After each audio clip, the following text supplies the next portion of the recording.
Shalom and welcome back to Scripture and Prophecy. I'm your host Sean, and the website is www.scriptureandprophecy.com. Today is Wednesday, October 11th, 2017. And today we're going to be reading Genesis chapter 19, and I apologize if my voice isn't up to par. Like I told you on Monday, I've been sick. I was too sick yesterday to even record a podcast. So bear with me today as we work through this. We're going to be going through Bereishis, Genesis chapter 19, and this is where the two angels, and we discussed on Monday who the three men were. Two of them were clearly angels, as we saw in the scriptures. They come to Sodom to remove Lot before destroying the wicked city. And there's a lot to chew on in this short chapter, and a lot to be reminded of. And we're going to look at some of the other scriptures that kind of correlate with this. So, without further delay and more rambling, we're just going to dig right in.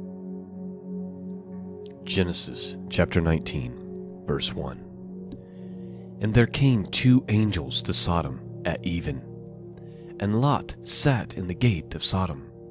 And Lot, seeing them, rose up to meet them, and he bowed himself with his face toward the ground. And he said, Behold now, my lords, turn in, I pray you, into your servant's house, and tarry all night, and wash your feet, and ye shall rise up early, and go on your ways. And they said, Nay, but we will abide in the street all night. And he pressed upon them greatly, and they turned in unto him, and entered into his house, and he made them a feast, and did bake unleavened bread, and they did eat. A couple things worth noting. Number one, I think it's interesting that he, of course, he has the same reaction that Abraham had when he sees these guys. He, runs to them, bows his face to the ground. He says, Come on, let me wash your feet. Come stay in my house, And they said, No, we're gonna stay in the street all night. And of course, after they say they're gonna stay in the streets all night, Lot's pressing them greatly, it says. And they finally come in, and he does make them a feast. Notice he bakes them unleavened bread. I think the scriptures are going out of their way to tell us that it's unleavened bread.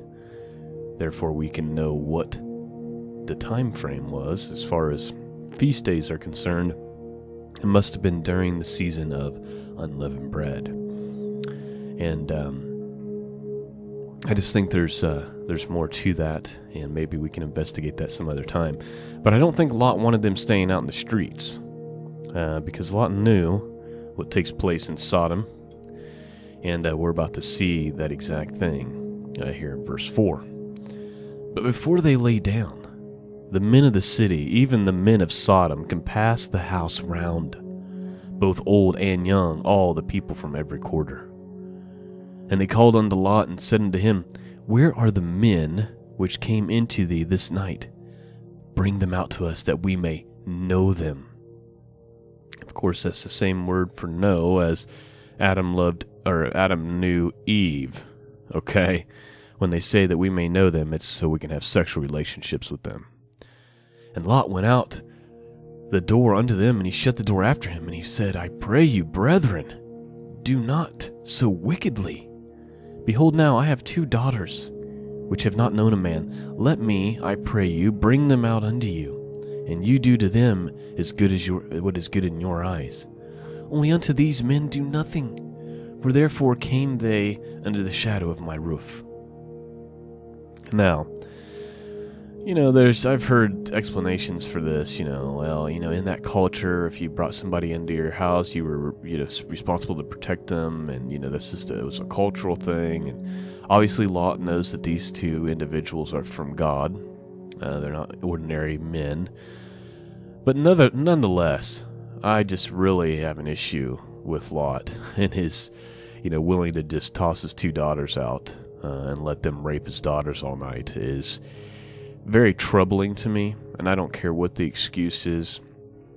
There's some things that Lot and his daughters are going to do later on that I will make excuses for them for, With this particular issue, I'm just telling you this, if when you read this, if it bothers you that Lot was just willing to cast his 2 daughters out to appease the men, I'm also bothered by it. And I'm sure there's a perspective that I'm not understanding, and there's always another side to what's going on. But I only bring that up to just let you know you're not alone. I'm troubled by Lot's thinking there as well. Verse 9. And they said, "Stand back." And they said again, "This one fellow came into sojourn, and he will needs to be a judge. Now we will deal worse with thee than with them." And they pressed sore upon the man, even Lot, and came near to break the door. But the men put forth their hand, and pulled Lot into the house to them, and shut the door. And they smote the men that were at the door of the house with blindness, both small and great. So they wearied themselves to find the door. And the men said to Lot, "Hast thou here any besides son-in-law, thy sons and daughters? And whatsoever thou hast in thy city, bring them out of this place. For we will destroy this place, because the cry of them is waxing great before the face of Yahovah, and Yahovah has sent us to destroy it." Now, this is also comforting to think about.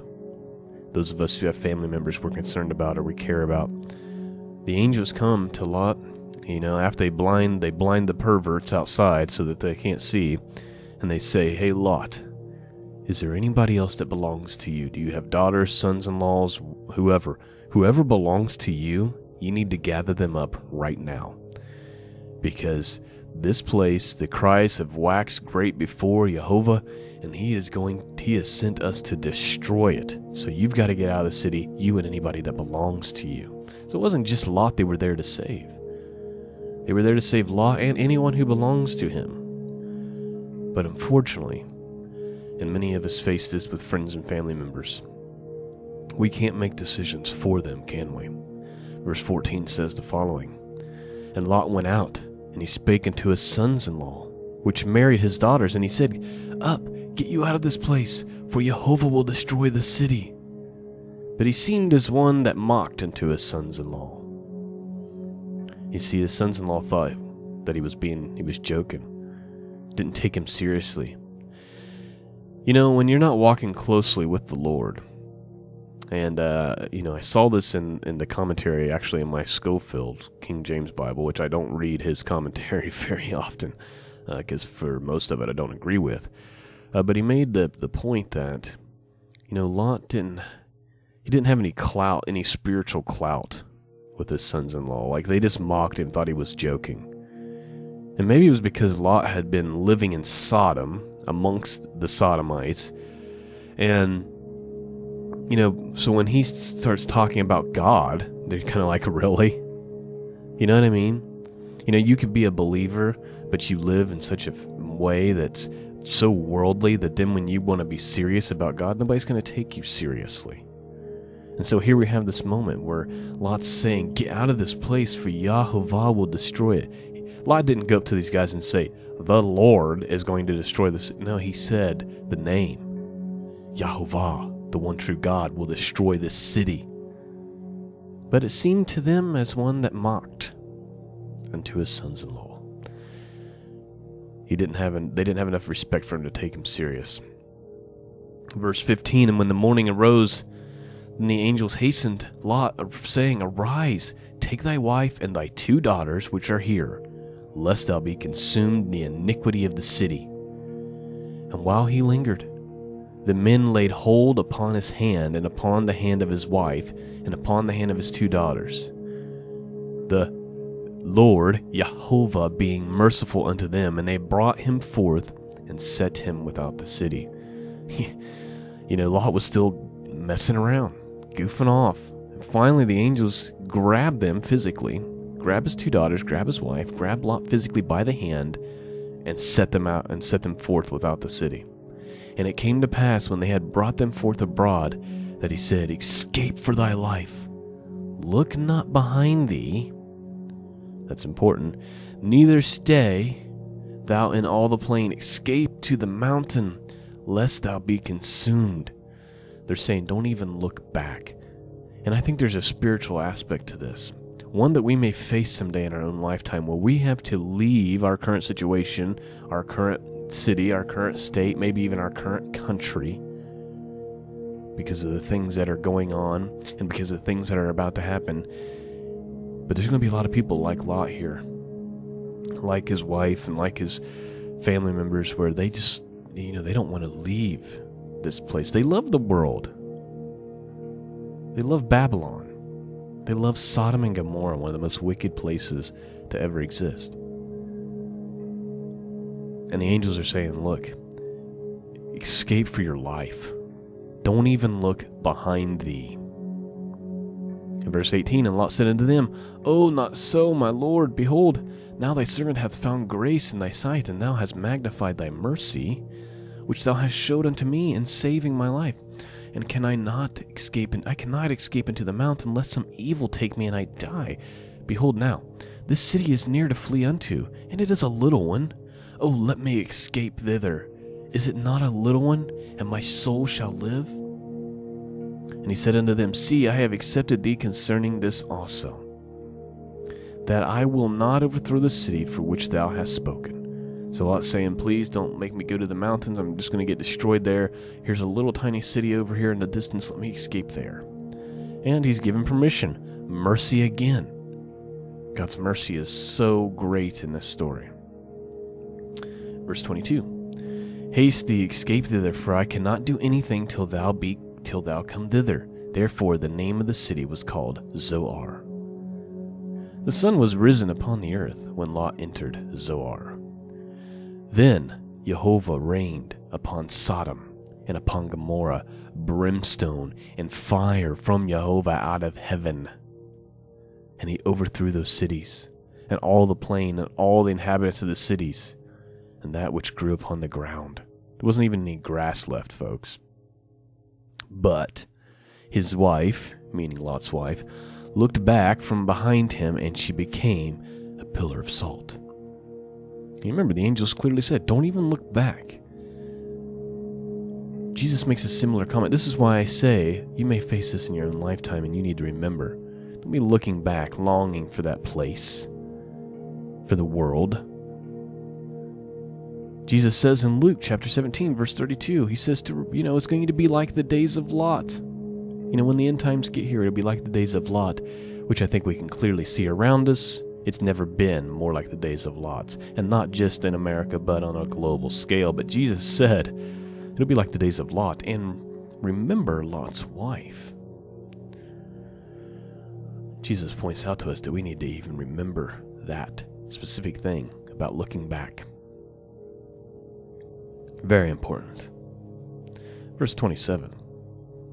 And Abraham got up early in the morning to the place where he stood before the Lord. And he looked toward Sodom and Gomorrah, and toward all the land of the plain. And behold, and lo, the smoke of the country went up, as the smoke of a furnace. And it came to pass, when God destroyed the cities of the plain, that God remembered Abraham, and sent Lot out of the midst of the overthrow, when he overthrew the cities in which Lot dwelt. So why did God save Lot? Well, right here's the answer. It says, and it came to pass, when God destroyed all the cities of the plain, that God remembered Abraham and sent Lot out of the midst of the overthrow. It's because of Abraham. It's because of the righteous man that a not-so-righteous man was saved. Lot. Very, very interesting. God loved Abraham so much that he even saved his nephew, who was living amongst the Sodomites, who didn't even want to leave the city. And Lot went up out of Zoar, and he dwelt in the mountain. This is funny, he went and dwelt in the mountains anyway. And his 2 daughters with him, for he feared to dwell in Zoar. And he dwelt in a cave, he and his 2 daughters. And the firstborn said unto the younger, Our father is old, and there is not a man in the earth to come unto us after the manner of all the earth. In other words, the girls are thinking in their own minds, they just saw Sodom and Gomorrah and all the plains and all the areas around them destroyed, and they're thinking there's not a single man left to impregnate us, for us to carry on the seed to carry on this generation. That's what they're thinking in their minds. And they say, verse 32, "Come, let us make our father drink wine, and we will lie with him, that we may preserve the seed of our father." And they made their father to drink wine that night, and the firstborn went in and lay with her father. And he perceived not when she lay down, nor when she arose. That's pretty drunk. Lot drank so much wine he didn't even know when his daughter came in and left. And it came to pass on the morrow that the firstborn said unto the younger, "Behold, I lay yesternight with my father. Let us make him drink wine this night also. And go thou in and lie with him, that we may preserve the seed of our father." So while we may be looking at this thinking, man, this is crazy, this is these girls are really disgusting and filthy, you have to also understand that what they've just witnessed, and you think, oh, Lot's getting drunk like a loser, and they're in the cave. They just watched all of humanity in their eyes burn to the ground. It's kind of like Noah gets drunk, on the wine after the flood and everything. It's like he just watched the whole world and every human life and every piece of life destroyed. We look at these stories and we forget the traumatic stress that these people have went through. And so, of course, their thinking may not be on par, and understandably so.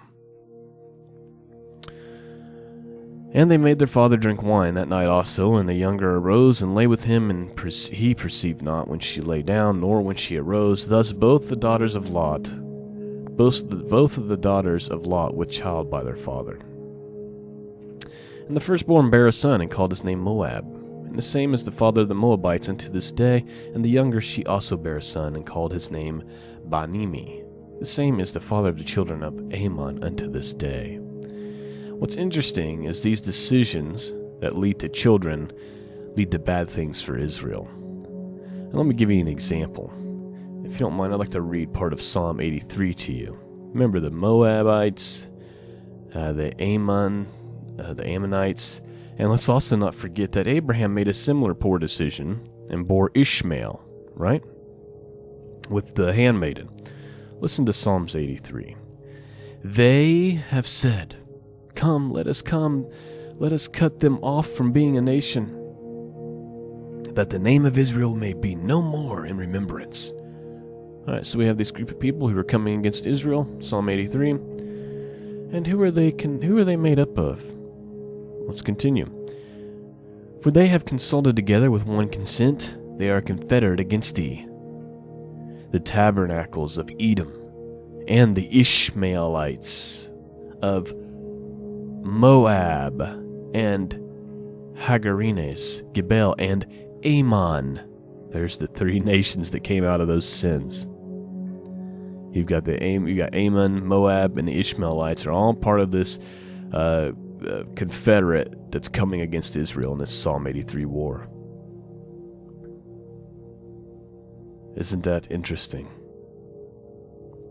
And it even says, Gebal and Ammon and Amalek, the Philistines with the inhabitants of Tyre, Assur also joined with them. They have Hoplan, the children of Lot.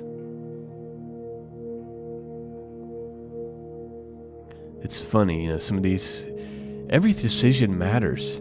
And here we have the Psalm 83 war. Some believe this to be future. Could have something to do with the Ezekiel 38 war. We'll just have to see. Could be two different wars. Here's the point that I want to make, is that we have some of these sins, some of these bad choices by the patriarchs that much later on in history lead to trouble for the Jewish people, for the Israelites, for the Christian people, for the people of God. So when you think about the decisions you're making, you have no idea the impact that they're going to have on humankind later on in history. I want to make one more point, and then we'll wrap it up. You have Sodom and Gomorrah being destroyed. You see God's mercy on Lot on the account of Abraham. And we look around the world, and Jesus said it's going to be like that. And we look around the world, and we see that it is. It is like that. It's exactly like that. It's exactly like the days of Lot. and you think, man, God's judgment is going to come down. Fire and brimstone is going to rain upon us all.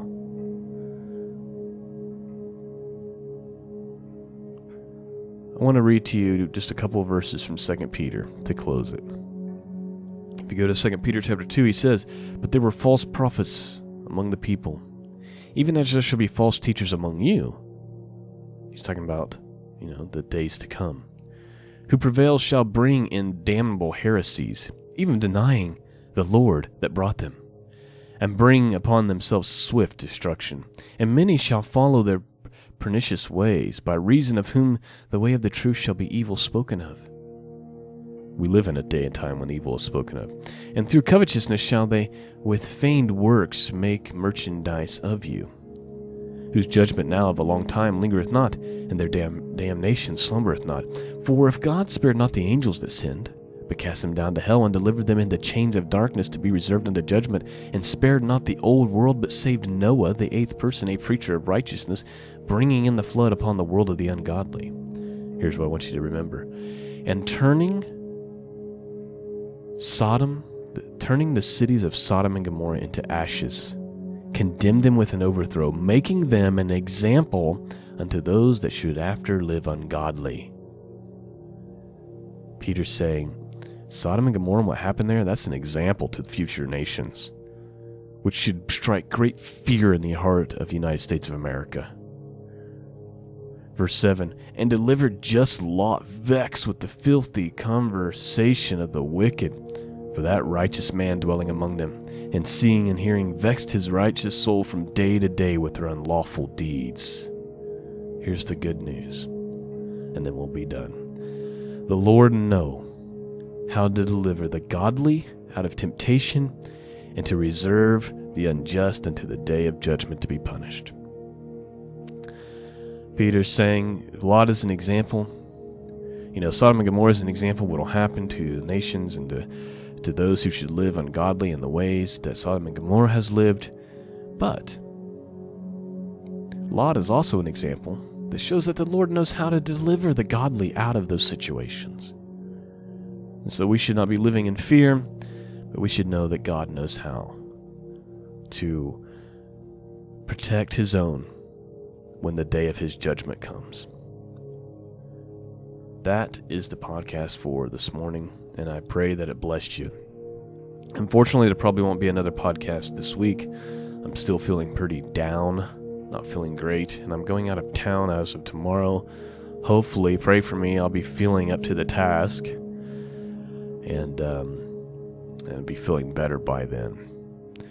So I apologize, only 2 podcasts this week. Hopefully next week things will be back to normal and I'll be healthy. So peace and grace be with all of you. Until next time, God bless.